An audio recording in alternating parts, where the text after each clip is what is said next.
Today, we're gonna look at 3 places you can't go and people who went there anyways. But before we get into those stories, if you're a fan of the strange, dark, and mysterious delivered in story format, then you've come to the right place because that's all we do and we upload once a week. So if that's of interest to you, please gift the like button a brand new puzzle, but don't tell them you've secretly removed 2 of the pieces. Also, please subscribe to our channel and turn on all notifications so you don't miss any of our weekly uploads.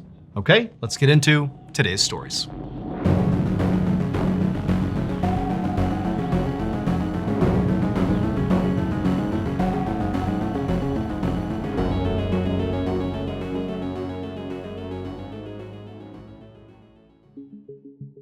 Just before midnight on August 20th, 2012, a 19-year-old college student named Rose Marr and her best friend, 19-year-old Elizabeth Nass, walked down Main Street in their hometown of Ellicott City, Maryland. It was their last night together before they each would head back to college in separate states. And so to cap off what had felt like a perfect summer, they decided to grab a few beers, despite being underage, and head on over to their favorite hangout spot, a train trestle that ran over Main Street.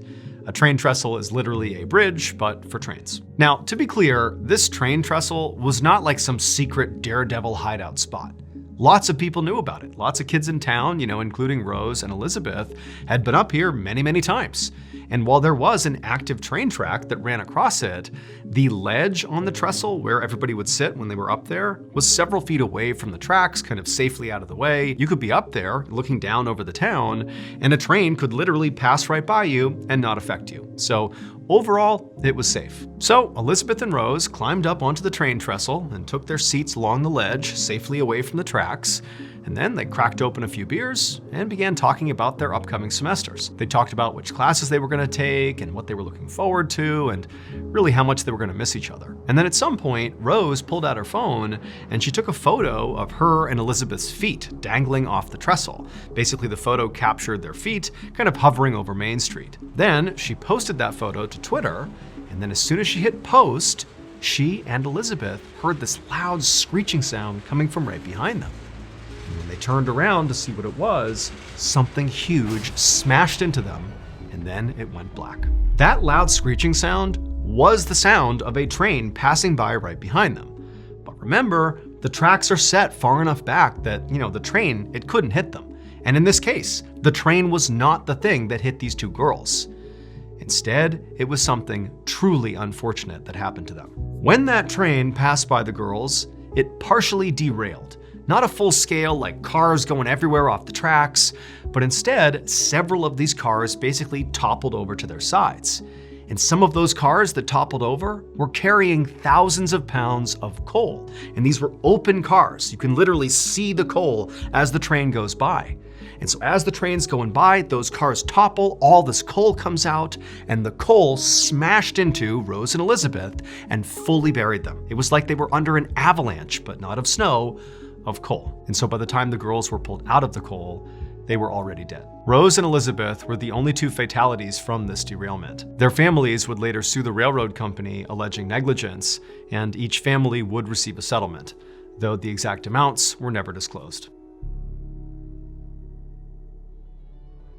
Thank you to BetterHelp for sponsoring today's video. June is Men's Mental Health Awareness Month, and so in honor of that, I wanted to share a quick story about my own mental health.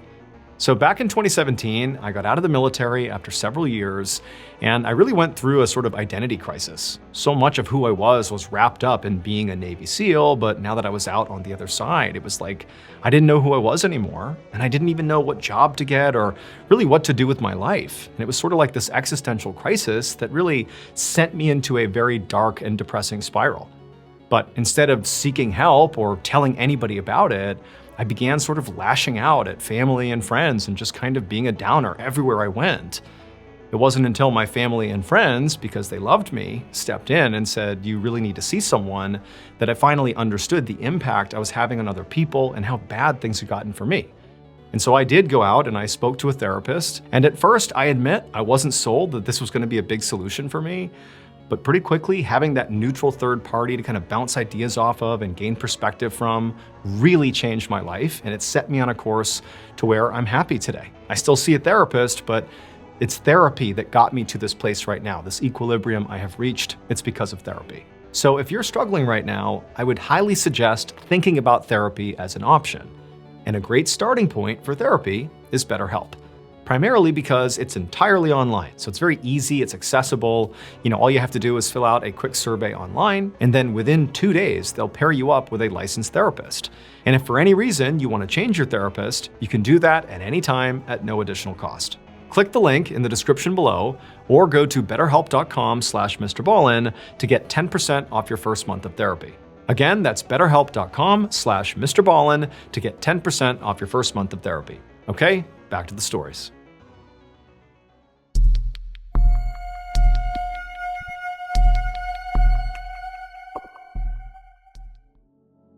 At 6 p.m. on October 27, 2014, a 17-year-old boy named Jesus Meneses was playing basketball with a group of friends on an outdoor basketball court at Kinloch Park in Miami, Florida. The friends had broken up into 2 teams and were in the middle of a very intense pickup game. And the game was pretty close, and Jesus' team was doing pretty well. But at some point, when Jesus and his team had possession, one of his teammates just got frazzled by the defense and just took this crazy 3-point shot from way behind the line, and the ball just sailed right past the hoop, completely missed it, air ball, and it bounced and then went clean over this chain link fence on the edge of the park. And as soon as this happened, Jesus and all of his friends let out a collective groan, because they knew basically anything that went over that fence was pretty much gone forever. But to Jesus' surprise, one of his friends turned to Jesus and was like, "Hey, why don't you just hop the fence and go get the ball?" Now, Jesus really did not want to do that. I mean, he had been coming to this park since he was like 1 year old with his family, and his mom and dad had always told him to never, ever climb that fence. Never. But now, Jesus' friend who had asked him to do this had kind of like turned it into a dare, and he's like, "No, really, come on, Jesus, like, go hop the fence and get the ball." And the other friends had kind of picked up on this, and they were kind of egging it on, being like, "Yeah, Jesus, go over there, get the ball." And so Jesus knew, like, this is not a good idea. I cannot go over that fence. But here I am, surrounded by all my peers, basically egging me on to go do it, and he didn't want to look weak or scared, and so he's thinking to himself, hey, what's the worst that could happen? And he's like, all right, I'll go get it. And so Jesus left the basketball court and walked over to this fence. And it was about 7 feet tall, and there was all this barbed wire across the top of it. And so as he's standing there looking at the fence, he turns back around, and his friends are all smiling like, "Yeah, go get it." And so he's like, okay. And he begins climbing the fence. And he gets to the top and he reaches the barbed wire, and he very carefully positions himself so he doesn't cut himself on the way over. And right after he's cleared the barbed wire, he kind of tumbles to the other side of the fence.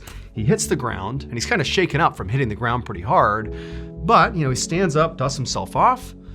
He realizes he's okay, and he turns and looks through the fence now at his friends, and they're all cheering him on. And so now Jesus is feeling really confident, and he kind of smiles at his friends like he's the hero now. And he turns, and sure enough, there's the basketball just a few feet away. So he walks over, picks up the basketball, and chucks it over the fence back to his friends. And Jesus was about to climb over the fence and go rejoin his friends when he happened to look back in the direction of where his basketball had been, and he noticed there was another basketball that somebody else had lost over this fence. Except this basketball was on the other side of a second fence. Basically, once you climb this first fence, a couple of feet later, there is a second fence. These were the 2 fences that Jesus and everybody who ever came to this park were warned about. Never climb them. But Jesus has already climbed the first one, and he's got his basketball, and he's thinking, I can climb the second one too, and I can get that basketball, and then we'll have 2. So if we ever lose another one, we have a backup. So without even telling his friends, Jesus walks over to the second fence, which is basically identical to the first fence, about 7 feet tall, a bunch of barbed wire at the top, and he carefully climbs to the top, and he kind of positions himself over the barbed wire, and then he drops down to the other side, except this time, when he hits the ground after clearing that second fence, something horrible happens. Within seconds of Jesus landing inside of that second fenced-in area, his friends back on the court saw what was going on and began totally panicking. They're screaming, they're running around, they don't know what to do. Eventually, one of them would call 911, and then minutes later, first responders show up and they find Jesus' friends. They're totally frantic. They're all pointing toward the fenced-in areas. and the first responders, they look and they know right away there's virtually nothing they can do to save Jesus. The reason these fences were totally off limits, the reason Jesus's family specifically warned him from when he was a young kid to never ever climb them, was because inside of the second fenced-in area was an electrical power grid. And there were signs all over these two fences warning people to stay back, that it was dangerous, no trespassing, like fatalities will occur if you go in here. But Jesus ignored the warnings, and he climbed the first fence, and he climbed the second fence. Except when he landed inside of that second fenced-in area, he landed on a live electrical wire. And the second he did, 500,000 volts of electricity coursed through his body. For reference, the average lightning bolt contains about 300,000 volts of electricity. So as soon as Jesus hit that wire, it was like the equivalent of 2 lightning bolts striking him at once, but not just one time, over and over and over again. And so unfortunately, Jesus died almost immediately.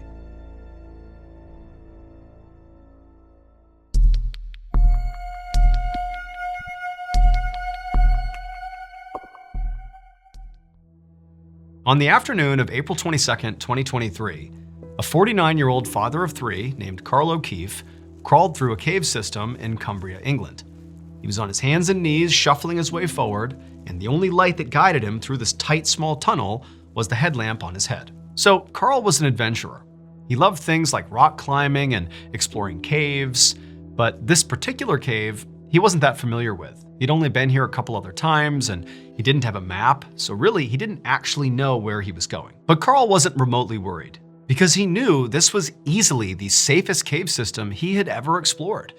In fact, this place was so safe that often people showed up with their kids and let them run around freely with no fear they were going to get hurt. And so Carl has no worries here.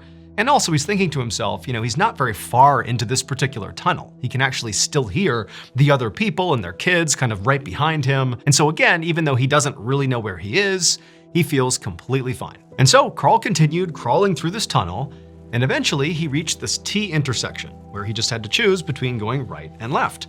And again, he's got no map. He doesn't really know where he's going. So he decides, okay, I'll just go right. And so he begins going down this tunnel, which closely resembled the tunnel he had just came from. But as he was crawling along, he started to feel like the walls around him were kind of shrinking, and it was getting harder and harder to push his body through this tunnel. And then finally, when it felt like it was so tight around him and it was getting so claustrophobic that maybe he should just turn around, he reached a dead end. That's all this was. The right turn was just a dead end. And so he thought, okay, I'll just turn around and go back the way I came and, maybe explore the left side. So in order to do that, Carl decided he would make a U-turn with his body. He would literally just turn around and go back the way he came, leading with his head and his upper body. And so he's facing the dead end. He's on his hands and knees, and he begins doing this U-turn. And he kind of turns and gets his head and his shoulders and his upper half kind of folded around until they're looking back in the direction he was coming. But he was too physically big to get his lower half to complete the U-turn. And so he was effectively wedged in this U-shaped position. He couldn't do anything. He was just stuck. But Carl didn't panic, because he knows this is a safe place. This is not a big deal. Nobody gets hurt in these cave systems, and I just need to rethink how I go back the way I came. Clearly, this U-turn attempt is not working. And so he decides, okay, let's reset. I'll pull my shoulders and my upper body back, and I'll reset facing the dead end. I'll basically go back to exactly the position I was just in. Except when he tried pulling his upper body and his head and his shoulders back to where he was facing the dead end, he realized he was also stuck going in that direction. He couldn't go back to the way he was, and he couldn't return in the direction he had come. He was stuck in this U-shape and couldn't go anywhere. Now, again, Carl is telling himself that it's gonna be okay. This is a safe place. Kids play here. Like, this is no big deal. I'm gonna be okay. And so he tried, to kind of shimmy himself one way or the other, but it was like no matter what he did, he just could not move out of this U-shape. And as that happened, he began to kind of panic. His heart rate began to rise. It became harder to breathe. It felt like the walls of this cave were kind of pushing down on him.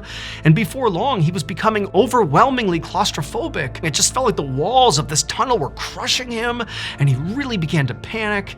and he just started screaming out for help. Immediately, some of the staff who heard Carl yelling out made their way into this tunnel system and actually saw Carl. They could see him in this U-shape, totally wedged. And at first they couldn't understand what was even happening here, but when they tried to pull him out, they couldn't get him to move. I mean, he really was totally stuck here. And so sensing that this was a true emergency, the staff backed out and they called the fire department. And the fire department, they came out and they too could not get Carl out. He was stuck. And so pretty quickly, Carl realized all he could do here was just do his best to stay calm, because this position he was in was really restricting his breathing, not to mention, the tunnel itself is pressing down on him. And so he just tried to stay calm and kind of have measured breaths, and he kept thinking, the rescue team, they're right there. They're gonna get me out of here quickly, I know it. But much to Carl's shock, and to the shock of all the first responders, they didn't get Carl out quickly. Instead, it would take an agonizing 4 hours to finally free him. And during those 4 hours, Carl got weaker and weaker and weaker and more panicked. The instant Carl was out of the tunnel, he was rushed to the nearest hospital and admitted to the intensive care unit. And there, they would discover he had suffered all these extensive crush injuries from being in that position for so long. He had severe bone damage, organ damage, and nerve damage. I mean, he was in horrible shape. And despite heroic efforts by medical staff to try to save Carl, ultimately, he would die 8 days later from those injuries. And his death would become massive news, because it really seemed impossible that somebody could die in that cave system, because it was meant to be so safe. This cave system was not like an underground cave system where spelunkers go. No, this was a cave system for kids. It was a kids' play place. All the tunnels in the cave itself was made out of plastic, again, so kids could crawl and explore. But adults were told they too could go through those tunnels with their kids. And so Carl had gone to a birthday party for one of his kids' friends. He had brought his kids along, and being the devoted father that he was, he went right in there with his kids and was crawling all around and goofing around with the kids until, unfortunately, he got stuck. In case you haven't heard yet, our newest graphic novel, Mr. Ballen Presents Where Nightmares Live, is available for pre-order right now. It contains another 9 heart-stopping, strange, dark, and mysterious stories, all based on real events. This was a passion project. It took a lot of time, a lot of people involved, from the artwork to the storytelling. I mean, this is a beautiful piece to add to your collection, so you gotta check it out. The book comes out on September 30th, but again, you can pre-order your copy at book.ballenstudios.com, or you can click the link in the description below. There are a limited number of hand-signed copies available, but those are gonna sell out very quickly. So please pre-order today, because remember, your nightmares are waiting. Thank you so much for watching. Let me know what you thought of today's episode in the comments. And remember, we have hundreds of videos for you to binge right now. But if you're looking for a recommendation from me of that one video that's worth your time, well, it's this one right here. So give it a watch. All right, until next time, see ya.